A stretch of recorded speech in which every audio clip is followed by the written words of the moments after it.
Mon père m'a traité de fardeau, puis a porté un toast à mon frère. Je suis restée silencieuse jusqu'à ce que CNN interrompe l'émission. Riley Stone, 33 ans, promu général de brigade. Son verre de Bourbon a tremblé, mon frère était pâle, et ma mère aussi. Lors de ma propre célébration familiale, mon père s'est levé, a levé son Bourbon vers le ciel et a porté un toast à mon frère pour avoir apporté l'honneur au nom des Stones. Puis il m'a regardée, froide, impassible. Quant à ma fille, a-t-il dit à une centaine d'invités souriants, ses choix sont son propre fardeau à porter, pas le mien. Ils ont ri. J'ai souri. Mais 10 secondes plus tard, la télévision derrière lui a diffusé une nouvelle de dernière heure. Et la nation a enfin vu qui était le vrai soldat. Je m'appelle Riley Stone. J'ai 33 ans, je suis major général dans l'armée américaine. Et ce soir, mon propre père m'a rappelé que dans cette famille, les titres ne veulent rien dire quand ils appartiennent aux mauvais enfants. C'était une soirée étouffante de juillet dans le Missouri, le genre où l'air colle à la peau et l'odeur des côtes fumées au hickory s'accroche à chaque respiration. Le ranch de notre famille était décoré de guirlandes patriotiques et de nappes à carreaux rouges, comme si le 4 juillet avait décidé de se prolonger juste pour nous.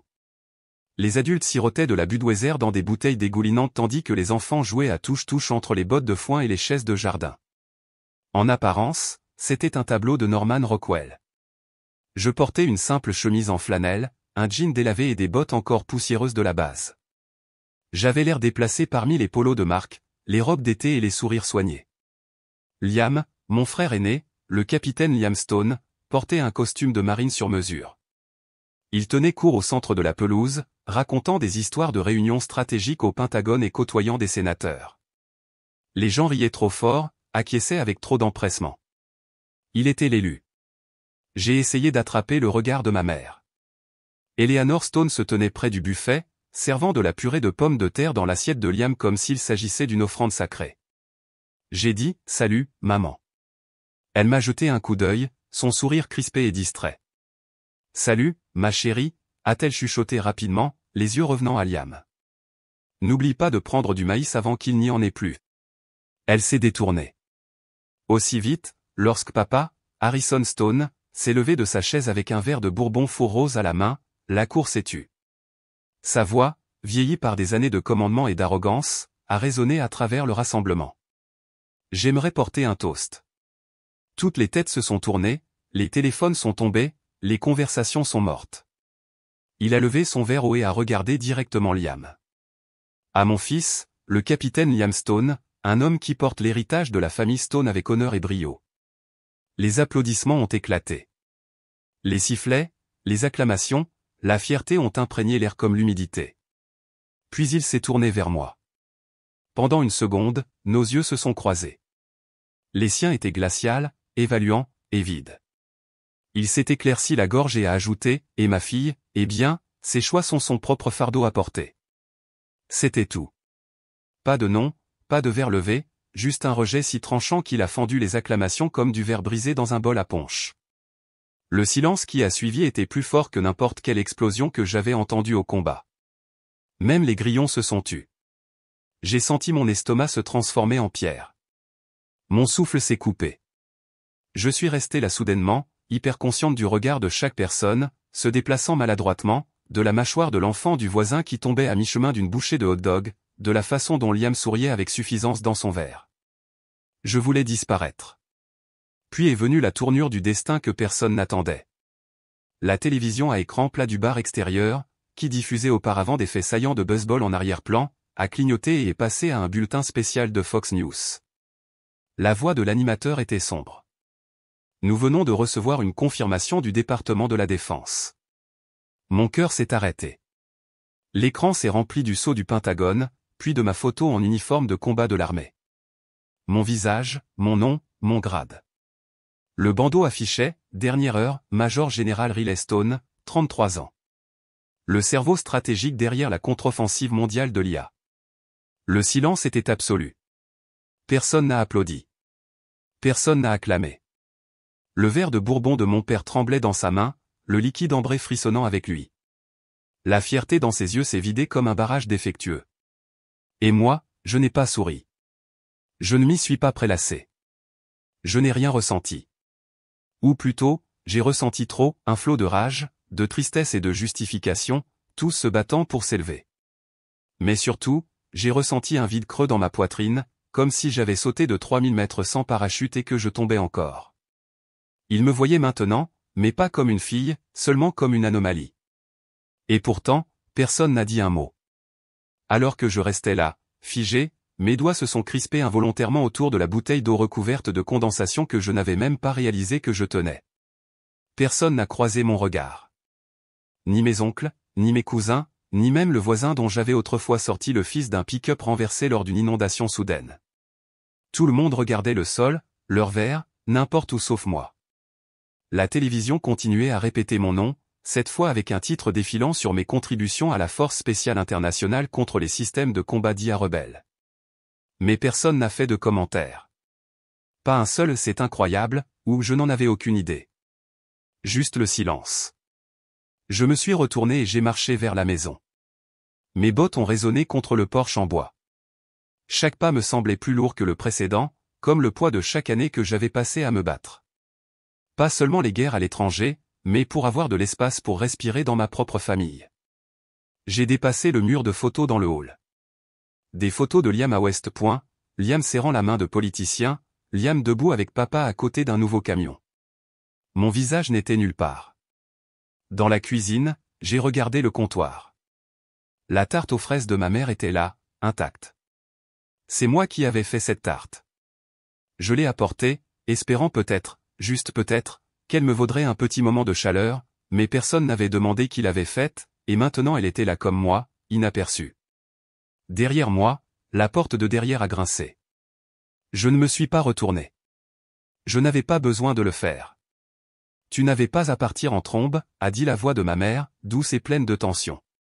Je ne l'ai pas fait, ai-je répondu, à peine plus qu'un murmure. J'ai marché. Elle a soupiré. Ton père, il ne voulait pas te blesser. J'ai laissé échapper un rire amer. Il n'a même pas dit mon nom, maman. Elle n'a pas répondu, elle est juste restée là, probablement en se tordant les mains comme elle le faisait quand elle ne pouvait pas réparer quelque chose sans casser autre chose. Je suis général, ai-je dit finalement. J'ai mené des missions qui ont sauvé des milliers de vies, mais je ne serai jamais assez, n'est-ce pas? Tu n'as rien à nous prouver. Mais je l'ai fait, et je le fais, et je pense que je le ferai toujours. Elle s'est approchée, mais j'ai reculé. Je n'étais pas prête. Pas ce soir. C'est là que j'ai su que ce n'était pas juste une mauvaise nuit. C'était le plan. C'était ce qu'ils avaient toujours été. Et moi, j'en avais fini de demander de la place à une table qui avait été dressée pour le succès de quelqu'un d'autre. Le verre de Bourbon dans la main de mon père a tremblé lorsque la télévision a annoncé mon nom, mais mes propres mains étaient fermes. Ce genre de tremblement, de surprise, d'incrédulité, je l'avais vécu à 23 ans, pas à 33 ans. Après que la fête se soit dissoute en murmures et en silence, je suis entré dans la maison comme un fantôme que personne n'a remarqué. Le son des grillons est revenu à l'extérieur. Le rire avait disparu. J'ai monté les escaliers, chaque marche gémissant sous mes bottes, mais personne ne m'a appelé. En haut, le couloir sentait le cirage au cèdre et le thym. Je me suis arrêté devant la salle familiale. La cheminée avait toujours été un sanctuaire pour les réalisations, principalement celles de Liam. Mais pendant quelques années, il y avait eu un cadre qui avait brisé le schéma, une photo de moi le jour de ma remise de diplôme de l'école aéroportée, la sueur sur mon front, la boue sur mon uniforme, les yeux illuminés d'une fierté que je n'avais pas ressentie depuis des années. Elle avait disparu. À sa place, une photo soignée de Liam dans un costume gris foncé, souriant à côté d'un sénateur américain. Je me suis approché. Pas une poussière, fraîchement nettoyée, vénérée. J'ai appelé, maman? Elle est apparue au bout du couloir tenant un plateau de verre vide. Où est ma photo, ai-je demandé. Ma voix n'était pas en colère. Elle était trop plate pour ça. Oh, a-t-elle dit trop vite. Je l'ai rangée. Elle prenait la poussière. Rangée où? Dans le stockage. Quelque part en bas, je crois. Ne t'inquiète pas. Quelque part, ai-je répété. Comme moi. Quelque part. Ses yeux n'ont pas croisé les miens. Elle a disparu dans les escaliers sans un autre mot. C'est ainsi que je me suis retrouvé au grenier 15 minutes plus tard. Lampe de poche à la main, grimpant dans la chaleur et les ombres. La porte a grincé, révélant un espace qui sentait le bois sec, le vieux papier et tout ce que personne ne veut se souvenir. J'ai dû me baisser pour éviter les poutres basses. La poussière dansait dans le faisceau de ma lampe de poche. J'ai cherché boîte après boîte, décoration de Noël, trophée d'enfance de Liam, même une baignoire entière étiquetée linge de Thanksgiving. Puis, dans un coin éloigné derrière un cheval à bascule cassé, je l'ai vu. Une boîte en carton détrempée avec un marqueur noir délavé, les affaires de Riley.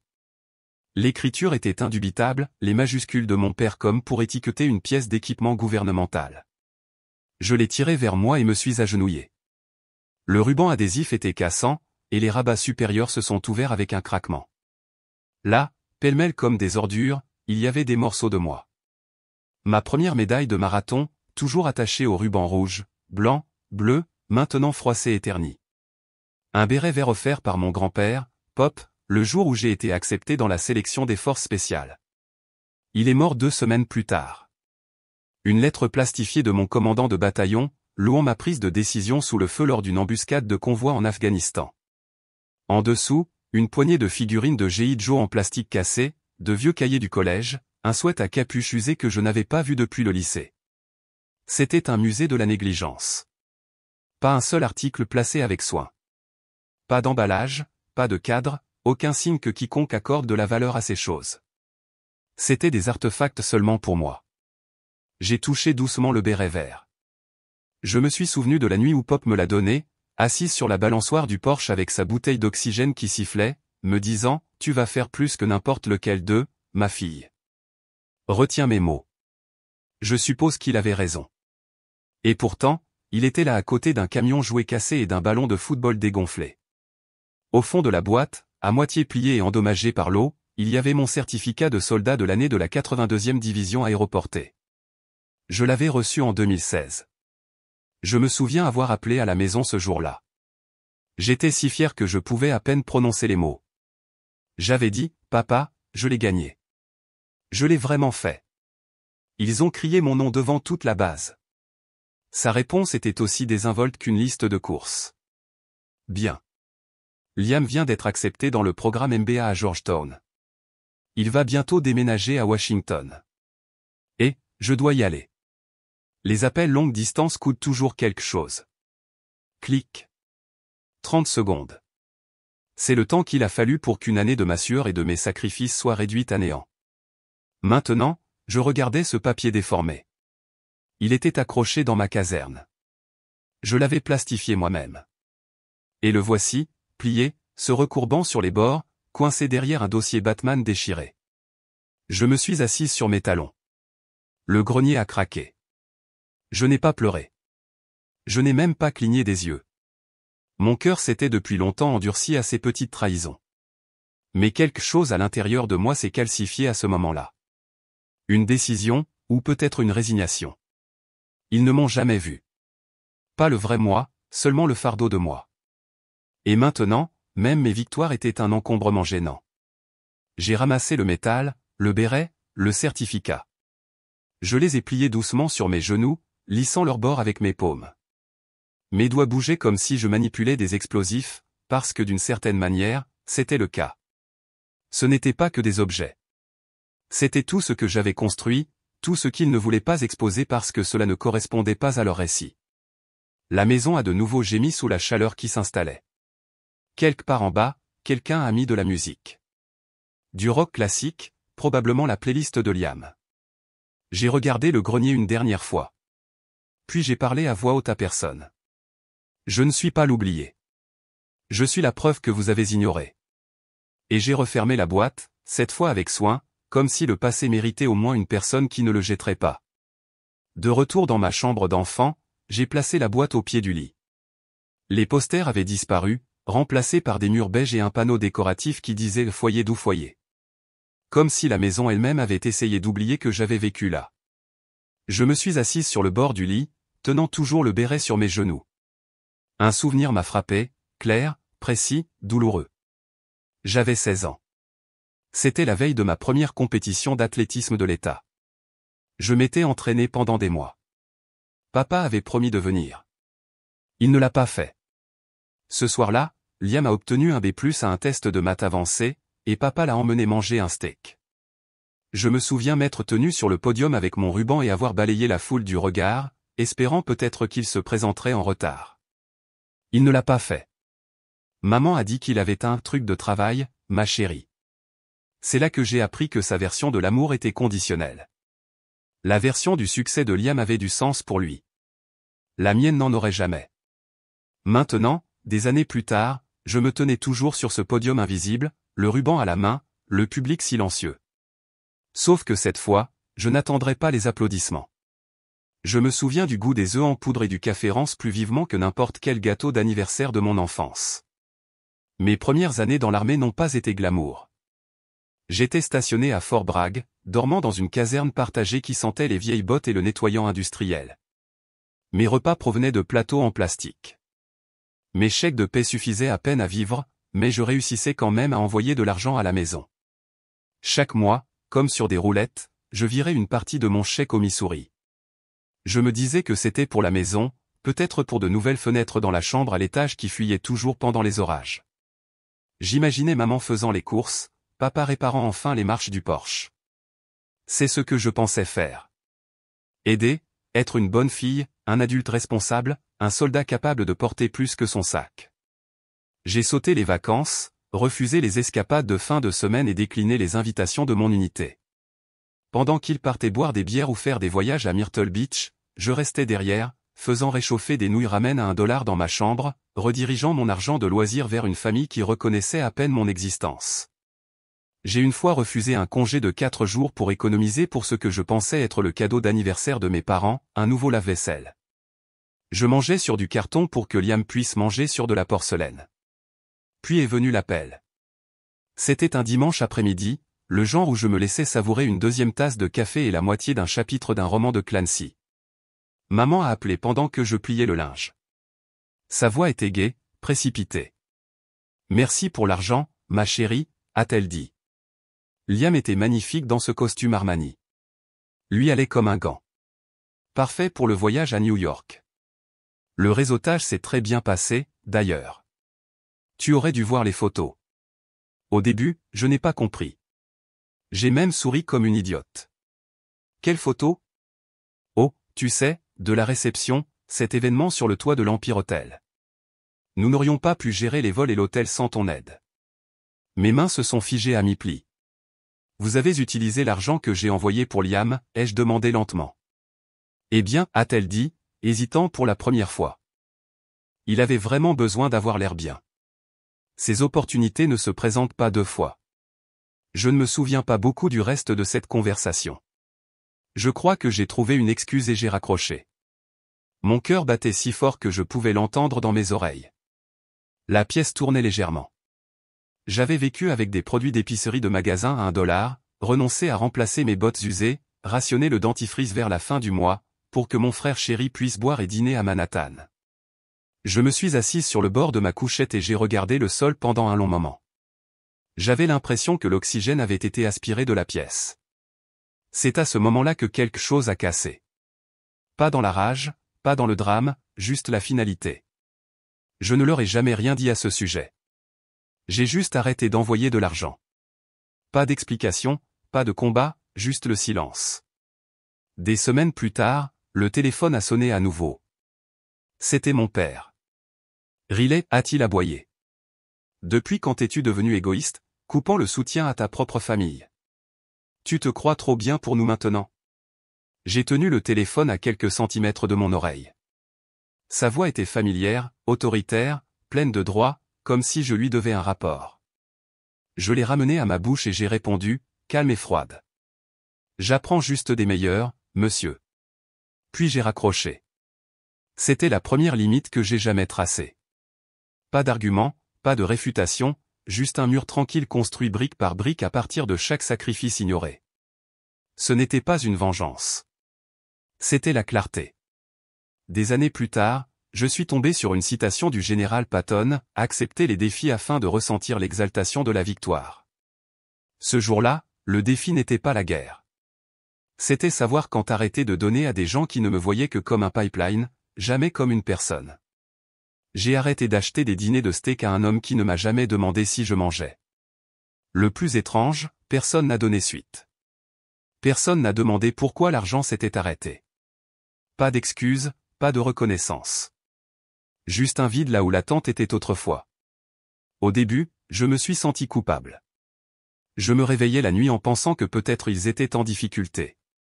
Peut-être que je les punissais trop durement.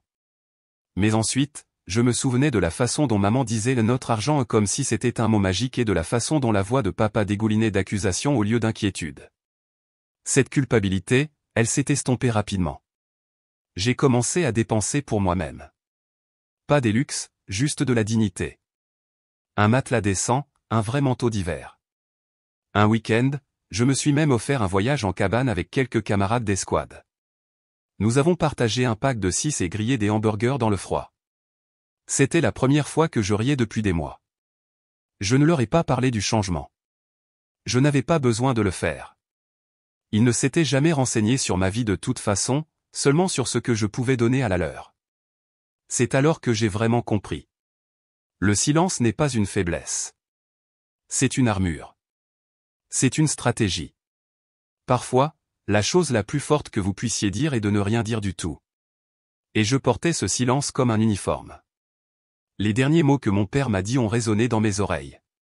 Tu te crois trop bien pour cette famille. Il ne m'a jamais demandé si j'allais bien, ne s'est jamais demandé ce qu'il me fallait pour continuer à me présenter. J'ai transporté ce silence dans le chapitre suivant de ma vie, celui qui m'a finalement appris ce que la vraie famille ressentait. Cela a commencé dans une pièce sans fenêtre au Pentagone lors d'une réunion d'information de haut niveau.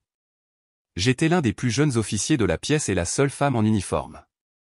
Le reste étaient des généraux aux cheveux argentés et des analystes de carrière en costume repassé.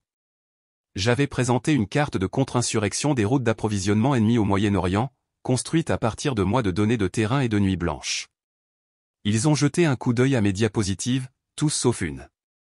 La colonelle Avarotova était assise à l'arrière, un café à la main, ses yeux perçants derrière d'étroites lunettes. Lorsque la réunion s'est terminée et que la plupart des hommes ont murmuré des commentaires génériques, elle est restée derrière, s'est approchée de moi, m'a tendu une tasse de café noir frais et a dit « Vous avez un esprit stratégique que la plupart des gens passent 3 décennies à essayer de construire. » J'ai cligné des yeux. « Merci, madame. » « Ne les laissez pas vous réduire à un parachute et un joli salut, » a-t-elle ajouté, puis s'est éloignée. C'était la première fois que je me sentais vu. Pas comme une Stone, pas comme une femme essayant de se mesurer à son frère, mais comme Riley, soldat, penseur, leader. Plus tard cette année-là, nous avons été déployés en Afghanistan, dans la vallée de Koringal. Les habitants l'appelaient à juste titre la vallée de la mort. Une nuit, nous avons été touchés et pris en embuscade depuis la crête. Des coups de feu ont craqué dans le froid. On nous a ordonné de reculer immédiatement, mais derrière un grand affleurement, coincé et saignant, se trouvait le sergent Colmatry. Sa jambe était déchiquetée. Les échanges radio ont éclaté, laissez-le, trop risqué. Mais j'ai vu ses yeux à travers la poussière. Pas la peur, la confiance. Couvrez-moi, ai-je aboyé, rompant la formation. J'ai conduit 2 soldats à travers le feu ouvert, rampant à plat ventre et tirant Cole centimètre par centimètre jusqu'à ce que nous le sortions. Cette nuit-là à l'hôpital de campagne, Cole était groggy à cause de la morphine. Je me suis assise sur le bord de son lit de camp. Il a sorti une barre chocolatée écrasée de son gilet et l'a cassée en 2, me tendant le plus gros morceau. « Merci de ne pas m'avoir laissé derrière, Major » a-t-il murmuré. J'ai souri. « Tu aurais fait la même chose. » Il a secoué la tête lentement. Tout le monde ne l'aurait pas fait, mais vous l'avez fait. Cette barre était à moitié fondue, avait un goût de craie, et reste la chose la plus douce que j'ai jamais mangée. Au fil du temps, j'ai réalisé que la famille n'était pas ceux qui vous avaient élevé. C'était ceux qui se présentaient dans le feu. C'étaient les matinées passées à siroter un café instantané amer avec des coéquipiers fatigués qui n'avaient pas dormi, mais qui demandaient toujours si vous alliez bien. C'était le silence après une mission ratée, quand quelqu'un vous serrait l'épaule sans dire un mot. C'était le pacte tacite, je te porterai quand tu ne pourras pas te porter toi-même. C'est ce qu'ils m'ont donné, ce que ma vraie famille n'a jamais pu. Puis est venue la lettre envoyée à mon APO, écrite à la main dans cette écriture cursive pointue et arrogante que je connaissais trop bien de Liam. Pendant une fraction de seconde, je me suis permis d'espérer. Peut-être qu'il avait changé. Peut-être qu'il se souciait enfin de moi. Mais non, Il m'a écrit pour me demander une faveur. Il a dit qu'il essayait d'obtenir une invitation au gala de l'US Army Association à Washington. Il pensait peut-être que je pouvais tirer quelques ficelles en tant qu'officier supérieur. Pas un seul mot pour me demander si j'étais en sécurité ou vivante. Juste une demande. Une autre transaction. J'ai plié la lettre lentement, les porté au baril de brûlage derrière notre tente et les jeté dedans. Elle s'est enflammée en un instant. Lumineuse, vide, disparue. Cette nuit-là, Cole m'a lancé une autre barre chocolatée. Appel du courrier, a-t-il demandé, à moitié souriant. J'ai hoché la tête. Courrier indésirable ? Nous avons ri. C'est à ce moment-là que j'ai su que je n'avais pas à continuer à courir après une place à la table de la famille Stone parce que j'en avais déjà une ici dans la terre parmi des gens qui ne me laisseraient jamais marcher seul. Et pour la première fois de ma vie, je ne me suis pas senti comme un fardeau. Je me suis senti chez moi. Plus tard cette semaine-là, Ava m'a prise à part avant une autre réunion d'information de mission. Elle m'a regardé pendant un long moment, puis a dit, « Tu sais, Stone, le leadership n'est pas une question de grade. C'est une question de savoir qui te suit encore quand les balles cessent de voler. » J'ai hoché la tête. Parfois, c'est la seule chose qui a du sens. Elle a souri. À peine. Tu as compris. Ne la gaspille pas à courir après des fantômes. Ces mots sont restés avec moi parce que les fantômes étaient exactement ce que ma vie d'avant était devenue, de vagues contours de personnes qui comptaient autrefois, maintenant juste des ombres dans mon rétroviseur. Et j'ai arrêté de regarder en arrière. Nous avons pris l'habitude de nous rassembler près de la tente de communication tard dans la nuit, blottis autour de tasses en métal et de blagues qui n'avaient de sens que pour ceux qui avaient regardé le même canon. Nous partagions des histoires, de la douleur, du silence. C'est là que j'appartenais, pas dans des salons tapissés de portraits polis, mais dans des bottes boueuses et des mains usées qui savaient supporter le poids. C'était ma famille, non pas par le sang, mais par choix. Et cela a fait toute la différence. Cela a commencé un lundi matin comme les autres. Je venais d'entrer dans mon bureau au Pentagone, un café à la main, mes bottes encore humides de la pluie à l'extérieur. Ma boîte de réception était déjà une zone de guerre. J'étais à mi-chemin de la lecture d'une note d'information lorsque mon téléphone a vibré une fois, 2 fois, puis sans arrêt. Quelque chose n'allait pas. J'ai levé les yeux. Quelques collègues me regardaient à travers le couloir, pas curieux, inquiets. Ava Rotova est apparue à ma porte. Pas de mots, juste un regard. Elle a hoché la tête vers la salle de pause. La télévision était allumée, et il était là, Ethan Vance, mon cousin, en uniforme de gala de West Point, assis sur le plateau du matin de Fox et Friends. Son sourire était modeste, ses cheveux étaient parfaits. Il était présenté comme l'un des cerveaux brillants derrière l'opération Iron Echo. Mon opération. Il parlait lentement, avec révérence, comme s'il se souvenait d'un traumatisme qui l'avait vieilli. C'était la décision la plus difficile que j'ai jamais prise, a-t-il dit, la voix tremblant légèrement. Nous perdions le contrôle de la zone d'opération. J'ai dû intervenir. Nous avons repoussé. Cela a coûté des vies, mais nous avons prévalu. Il a tout décrit jusqu'aux ordres radio, à la disposition du terrain, même au moment de la retraite de l'ennemi. Des événements que seul quelqu'un dans cette pièce aurait connus. Seulement moi. Et puis, comme si la performance avait besoin d'un Oscar, il s'est arrêté et s'est étouffé. Je me souviens encore des visages des hommes que nous avons perdus. Nous n'avons laissé personne derrière. Une seule larme a coulé sur sa joue. Ava a juré à voix basse.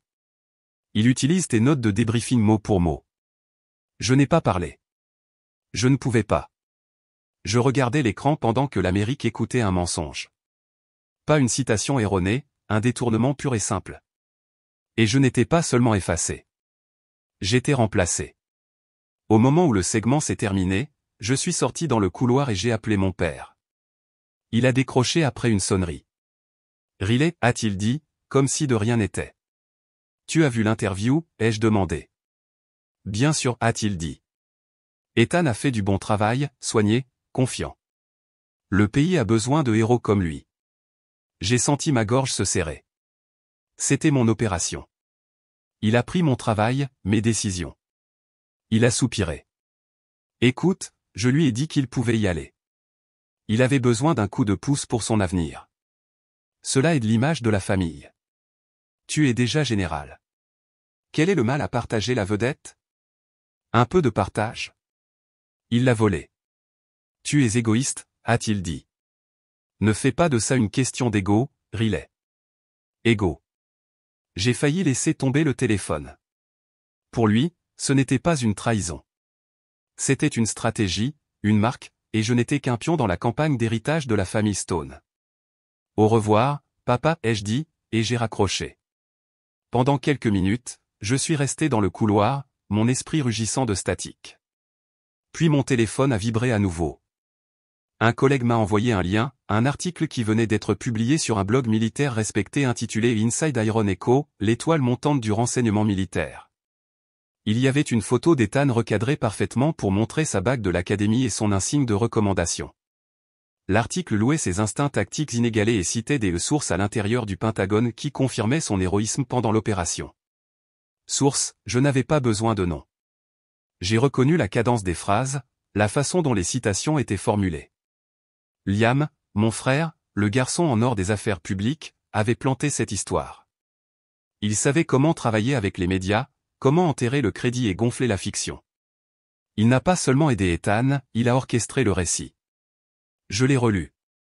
Une phrase s'est détachée, alors que les officiers supérieurs restaient hésitants, le lieutenant Vance a pris des mesures audacieuses. Ce n'était pas seulement un mensonge. C'était un poignard. J'ai claqué l'ordinateur portable et j'ai serré les poings.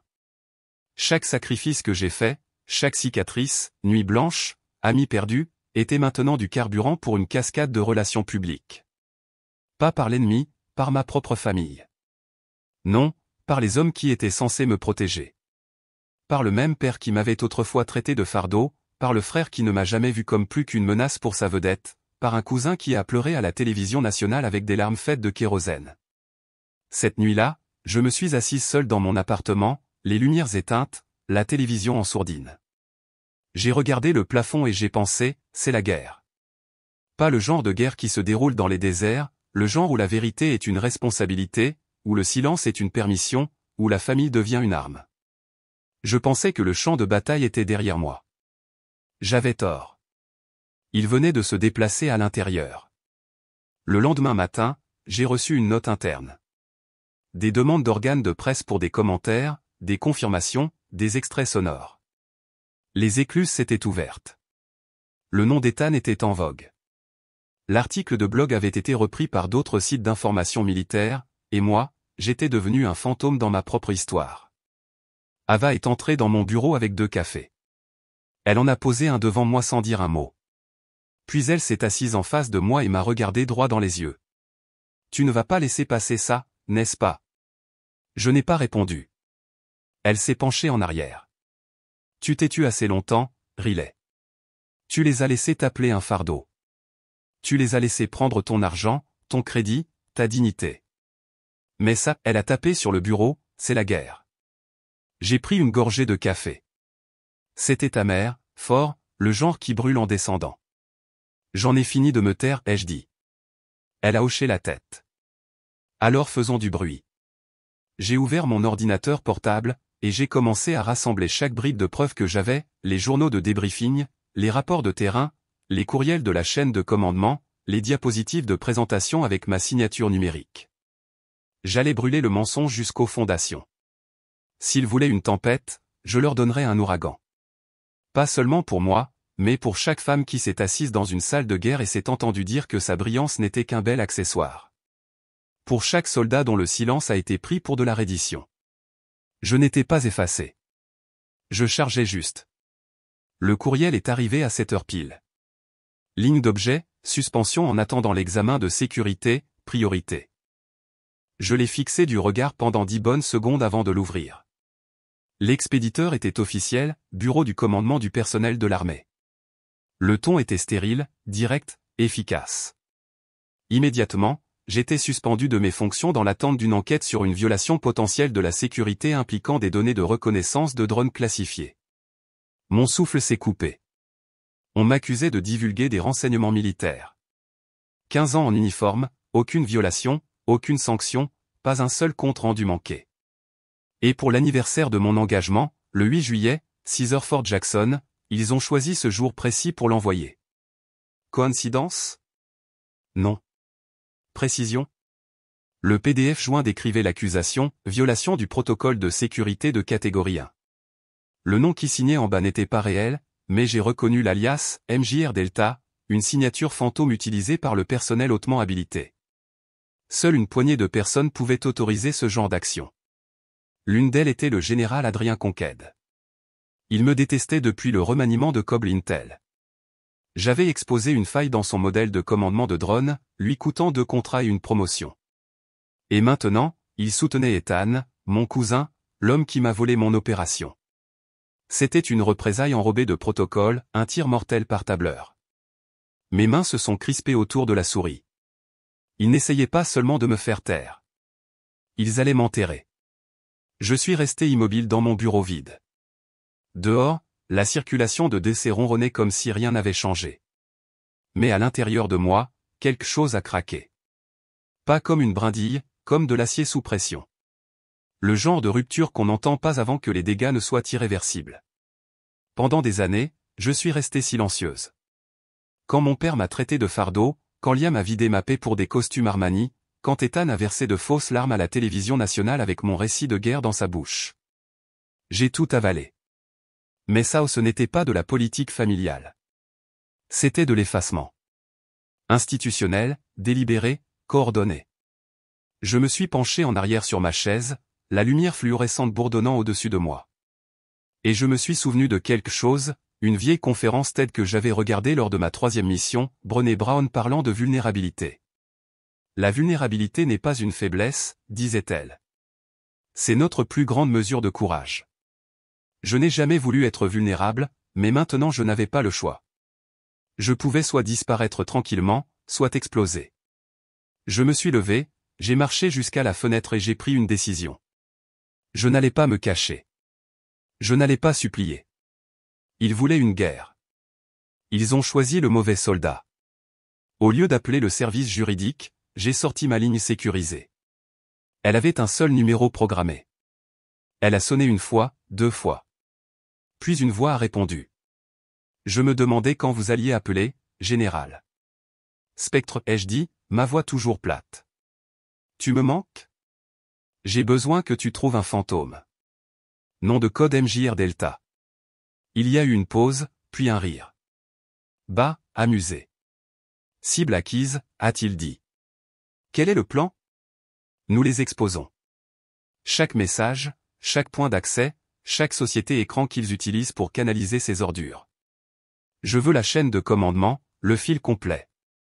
Et quand nous la trouverons, j'ai regardé par la fenêtre. Le dôme du Capitole brillait faiblement dans la brume de chaleur. Ensuite, nous la réduirons en cendres.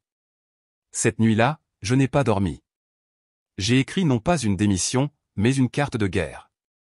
J'ai listé tous les officiers qui auraient pu autoriser le faux rapport, tous les alias connus liés à Conquête. J'ai fouillé dans les anciens journaux de communication, tiré les ficelles de 2 contacts du renseignement au Sancom et envoyé des pings cryptés à d'anciens camarades qui me devaient plus que des vers. À 3 heures, Spectre m'a renvoyé son premier coup, un serveur écran à Arlington, pingé à partir d'une IP à l'intérieur du Pentagone. Il n'avait même pas essayé de le cacher. Négligé, arrogant, typique. Au matin, j'avais les prémices d'un dossier, nom, chronologie, identifiant et une réalisation simple et terrifiante. Il ne s'agissait pas seulement de moi. Il s'agissait d'un système qui broyait ses meilleurs éléments et remettait des médailles à ceux qui souriaient le mieux à la télévision.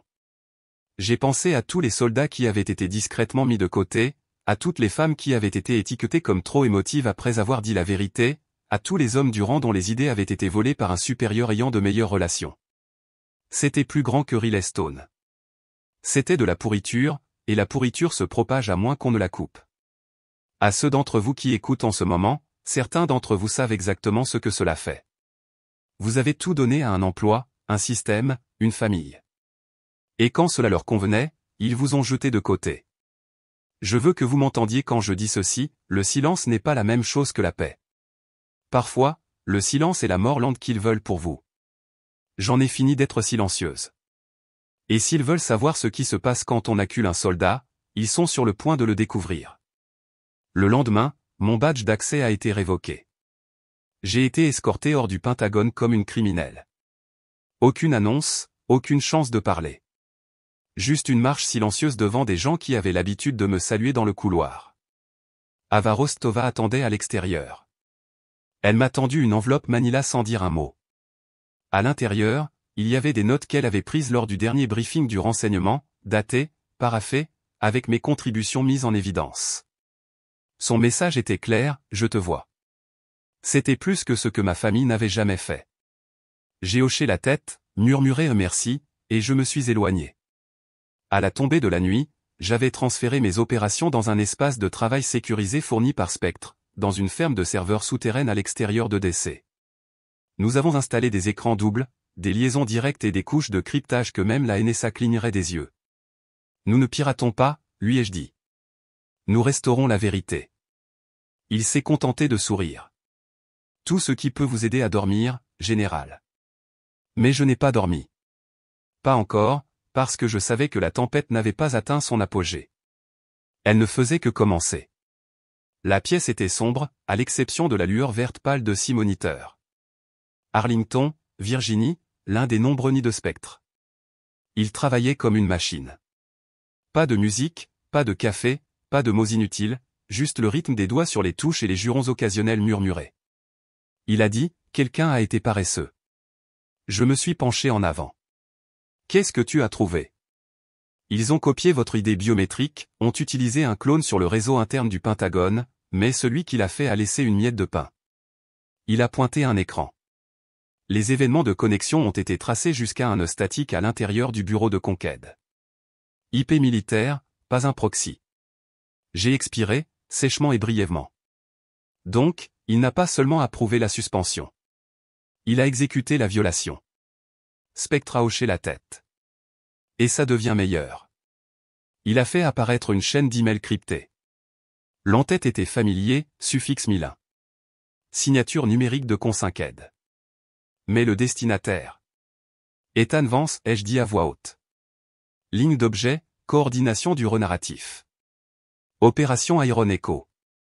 Spectre a décrypté le corps, en échange d'une coopération publique avec l'exposition médiatique, vous recevrez une habilitation classifiée dans un poste de renseignement militaire, sous réserve de la confirmation des résultats de l'engagement public.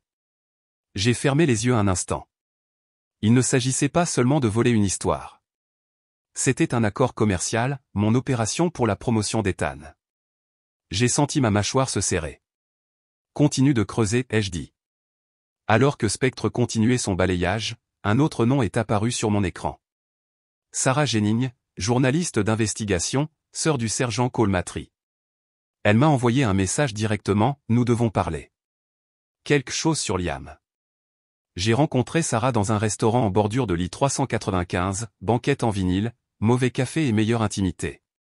Elle était déjà là, feuilletant un petit carnet.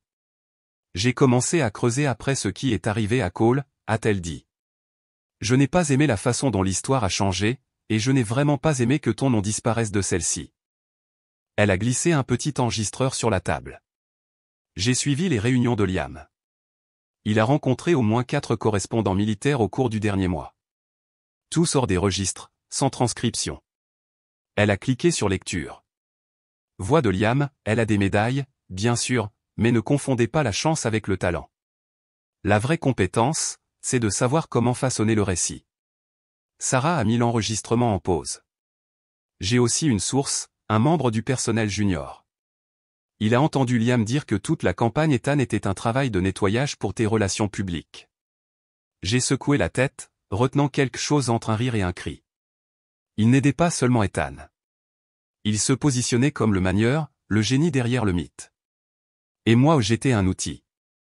Sarah a poussé un dossier sur la table. À l'intérieur, il y avait des impressions, communications de journalistes, métadonnées des histoires, IPS, horodatage, preuves de citations préécrites. Ils ont tout planifié des semaines à l'avance, a-t-elle dit. Avant qu'Ethan ne passe à Fox et Friends. J'ai murmuré, il savait exactement ce qu'il faisait. Elle a hoché la tête. Il voulait que tu sortes de l'histoire, hors de l'image. J'ai quitté le restaurant avec des mains tremblantes et un dossier rempli de trahison. De retour à Arlington, Spectre a levé les yeux quand je suis entré. Vérifie ça, a-t-il dit. Un nouvel écran est apparu. Tu reconnais cette adresse email? J'ai cligné des yeux. C'était le Gmail personnel de mon père. Spectre a dit, il n'est pas prudent. Il ne l'a jamais été. Il a ouvert une chaîne d'emails, texte brut, pas de cryptage, comme deux vieux hommes bavardant autour d'un verre, sauf que ces deux étaient le général Conquête et Harrison Stone, mon père. La ligne d'objet, schémas comportementaux, Riley. Je me suis assise lentement. Conquête avait demandé un contexte psychologique, et mon père avait répondu. Il a écrit sur moi à la troisième personne, Riley a toujours fait preuve de volatilité sous pression. Elle en veut à l'autorité masculine, est sujette à des éclats et à une rigidité idéaliste. Peut nécessiter une surveillance pour la stabilité du leadership à long terme. J'ai arrêté de lire. Spectre a murmuré, il leur a donné le profil dont ils avaient besoin pour justifier ton démantèlement. Il n'avait pas besoin de planter de fausses preuves. Il a juste laissé mes cicatrices parler plus fort que mon dossier, et il leur a tendu le couteau. J'ai regardé les écrans, les emails, la chronologie que nous avions construite. Père, frère, cousin, mentor devenu adversaire. Chacun a joué son rôle. Chacun me voyait non pas comme une fille, une sœur, une soldate, mais comme un obstacle. Et pourtant, je ne me suis pas senti brisé. Je me suis senti prête. Cette nuit-là, je me suis assise seule dans la faible lumière du bunker de Spectre, un dossier dans une main, du café noir dans l'autre. Les preuves de Sarah étaient solides, les données de Spectre étanches. Les fils étaient clairs, convergeant vers un seul point. Mais la stratégie n'était pas une question d'émotion, c'était une question de timing. J'ai ouvert un carnet usé, celui que je gardais de mes jours à l'école de commandement. Sur la couverture intérieure, j'avais griffonné une citation il y a des années à l'encre rouge, « Connais ton ennemi et connais-toi toi-même, et en sans bataille, tu ne seras jamais vaincu. » Sun Tzu, l'art de la guerre. J'ai tourné la page et j'ai commencé à esquisser la phase 1. Nous n'allions pas rendre l'affaire publique tout de suite. Pas avant que la fondation ne soit suffisamment pourrie pour s'effondrer sous son propre poids. Nous avions besoin d'une pièce supplémentaire, d'un faux pas de leur part pour tout déclencher. Spectre a préparé le paquet. Sarah a commencé à préparer une bande-annonce pour la presse. Et moi j'ai commencé à répéter une mission d'information d'un genre différent, une mission où mon arme n'était pas la puissance de femelle épreuve, une mission où le champ de bataille n'était pas un sol étranger mais une diffusion en direct. Et pour la première fois depuis des semaines, j'ai dormi non pas par épuisement mais par résolution. La salle d'audience était bondée. Comité de Hill Capital sur les services armés. Les caméras de CESPAN diffusaient tout en direct. Les murs semblaient transpirer sous la tension. Le général Adrien Conquête était assis au premier rang dans son uniforme de cérémonie complet, l'éclat des médailles sur sa poitrine comme une armure. À sa gauche était assis Liam, poli, repassé, illisible, et à côté de lui Ethan Vance, clairement entraîné, clairement suffisant. Et moi où je suis entré par les portes centrales, le dos droit dans mon propre uniforme bleu de cérémonie. Je n'ai pas souri. Je n'ai pas hésité. L'air a changé au moment où j'ai pris la parole. Un sénateur du Delaware a ouvert la session. Général Riley Stone, vous avez demandé cette occasion de répondre à de graves allégations. La parole est à vous.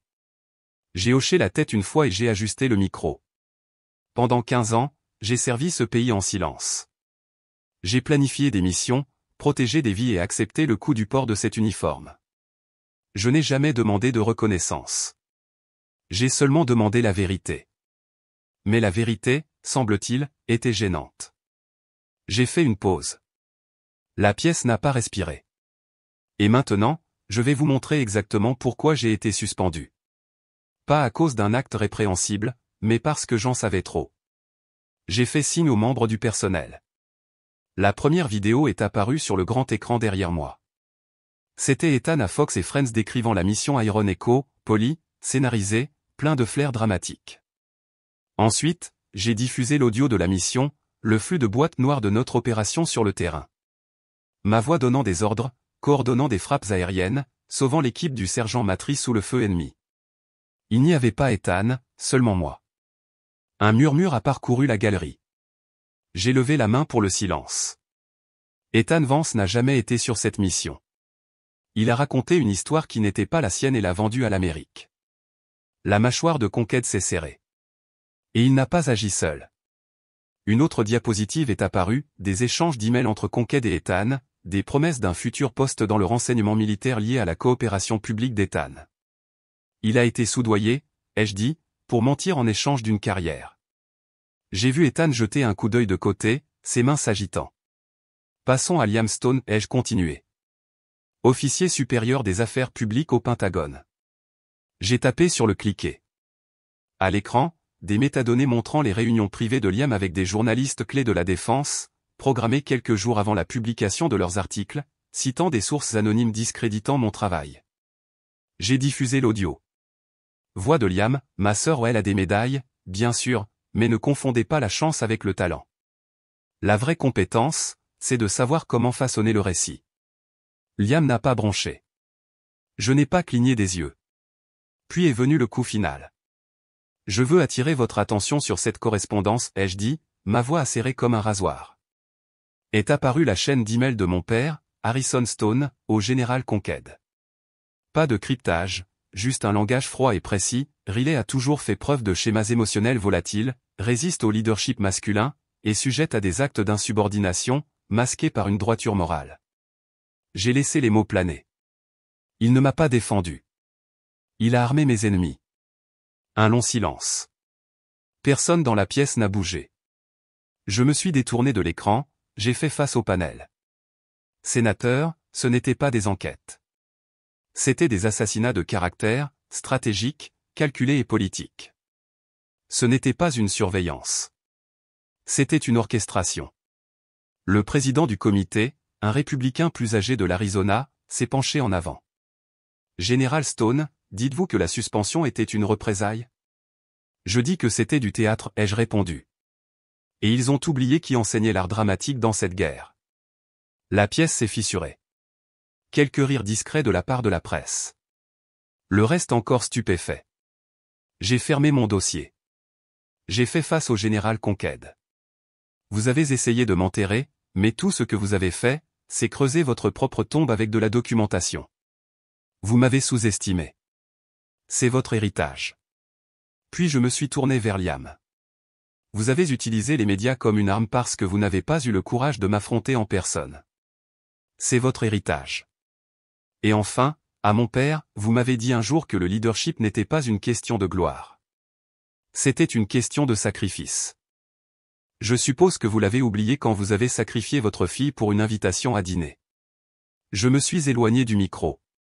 Pas une seule main n'a applaudi, mais le silence c'était le son de la vérité atterrissant comme un coup de marteau.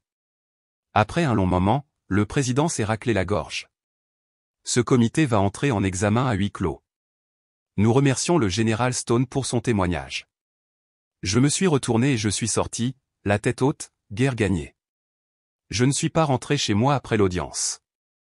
Je suis allé directement au bassin réfléchissant devant le Capitole, j'ai enlevé mes gants et j'ai fixé la surface vitreuse comme si elle pouvait se fissurer sous le poids de tout ce qui venait de se passer. Ava Rostova a appelé. Je n'ai pas répondu. Je n'en avais pas besoin. Nous savions toutes les deux ce que ce moment signifiait. Derrière moi, des journalistes ont commencé à se rassembler. Certains ont crié mon nom. Des caméras ont tourné, mais je n'étais pas prête à leur parler. Pas encore. Pas avant que les transcriptions officielles ne soient scellées, pas avant que les ondes ne commencent à frapper les chaînes de commandement. Ce soir-là, Spectre m'a envoyé un message. C'est fait. La presse a repris les images, tendance en moins de 12 minutes. Ethan vient de supprimer ses médias sociaux. Je n'ai pas souri, pas par amertume, mais parce que la justice n'est pas la joie, c'est le soulagement. Je suis retourné à l'appartement sécurisé d'Arlington où j'avais vécu pendant des semaines. À l'intérieur, Sarah Jennings était assise à la table de la cuisine, tapant avec acharnement. Elle a levé les yeux. Ça atteint déjà les réseaux, a-t-elle dit. On vous appelle le général de la vérité. Vous savez ça, non? J'ai secoué la tête. C'est dangereux. Non, a-t-elle dit. C'est bien tard. Nous n'avons pas porté de toast. Nous n'avons pas acclamé. Nous nous sommes juste assises dans le calme.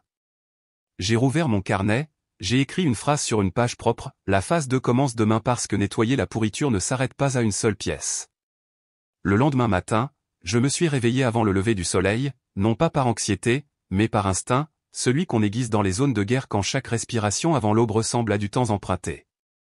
Je me suis assise avec du café noir, et le dernier email de mon père était toujours gravé dans ma mémoire. Il ne s'était pas excusé. Il ne s'était pas rétracté. Il n'y avait pas de message de suivi, juste du silence. Mais le silence était sa propre admission. Un nouveau message est arrivé, cette fois d'un officier subalterne à Fort Bragg.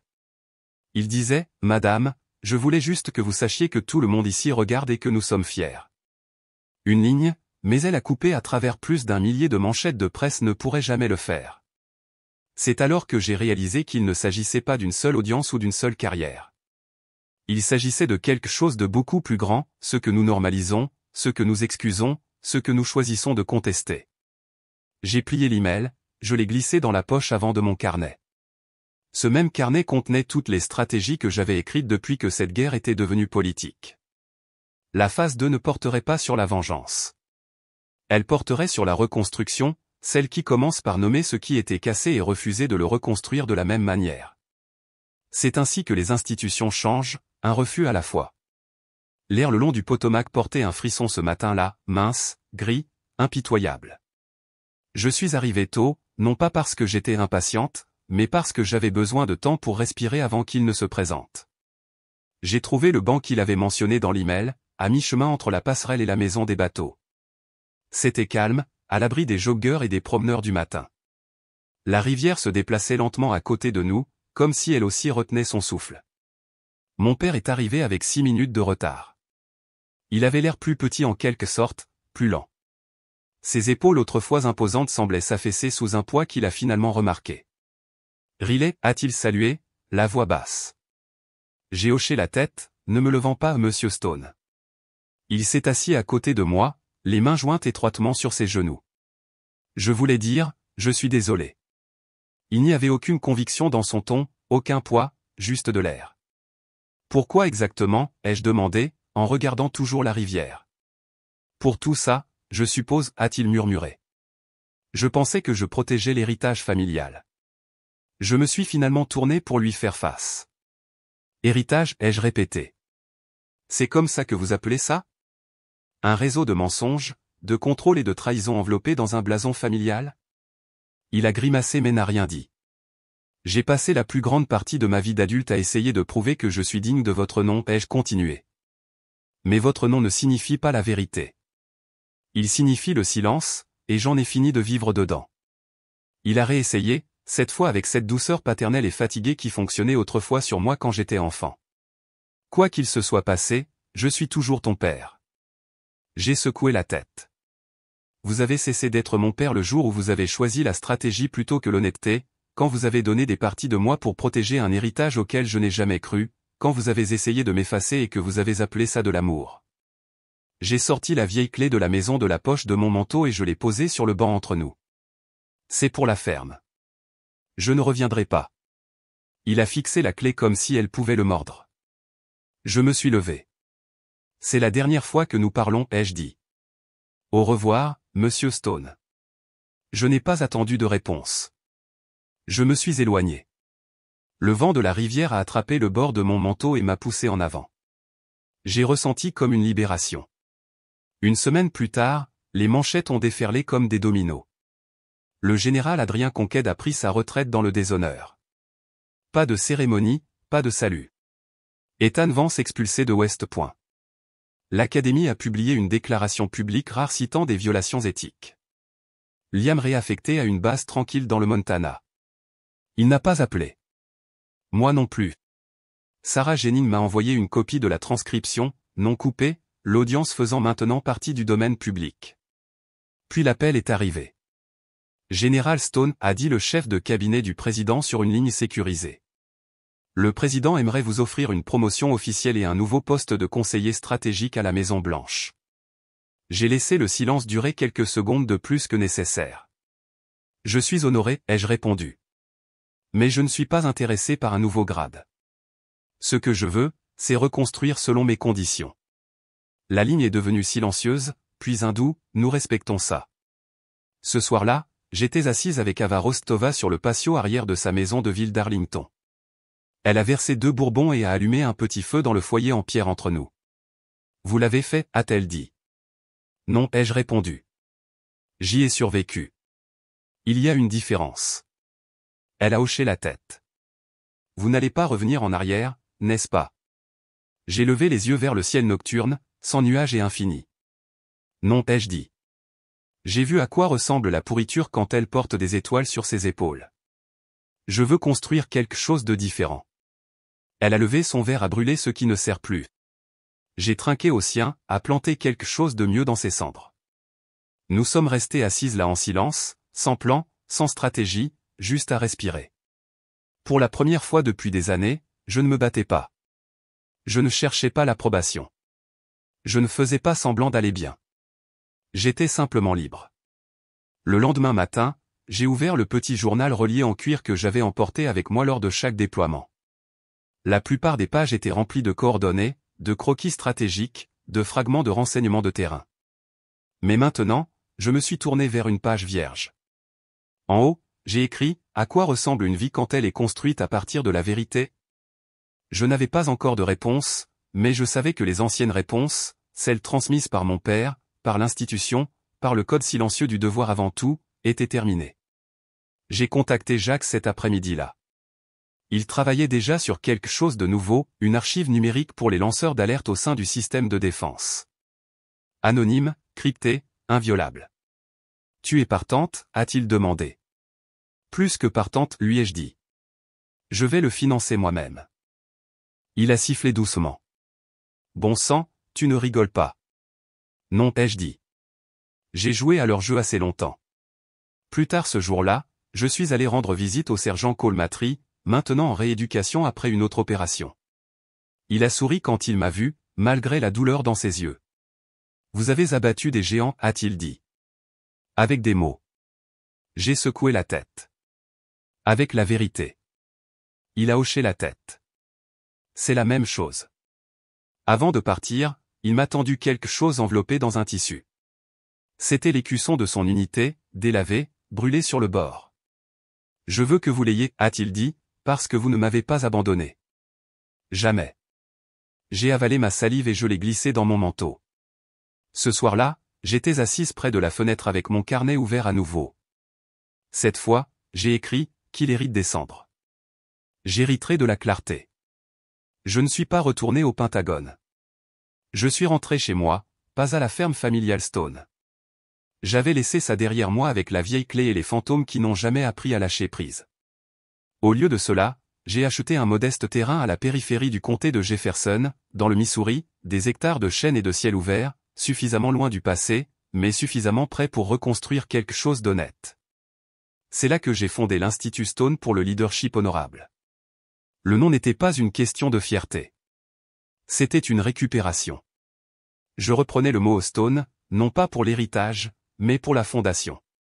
L'Institut est devenu un sanctuaire non pas de silence, mais de voix, un endroit où de jeunes officiers, des anciens combattants de retour et des dirigeants civils venaient apprendre le genre de force qui ne crie pas, le genre qui tient. Nous avons enseigné l'éthique au combat, la stratégie humanitaire, la résilience de l'esprit. Nous avons dit la vérité sur la guerre, pas seulement sa violence, mais son poids moral, ce qu'il faut pour garder son humanité intacte quand tout autour de vous vous demande de l'abandonner. Certains jours étaient difficiles. Il y avait des visages dans ces salles de conférence qui me rappelaient mon propre reflet il y a 10 ans, mâchoire serrée, cœur fermé, essayant de ne pas se noyer dans des blessures invisibles. Mais alors quelqu'un restait après le cours, posait une question, pleurait, riait, offrait une histoire, et la guérison commençait. Pas de moi, mais de l'espace que nous avions créé ensemble. Un après-midi nuageux au début du printemps, ma mère s'est présentée. J'étais agenouillé dans le jardin commémoratif, arrachant les mauvaises herbes d'hiver, quand j'ai vu ses bottes marron marcher sur le chemin de gravier.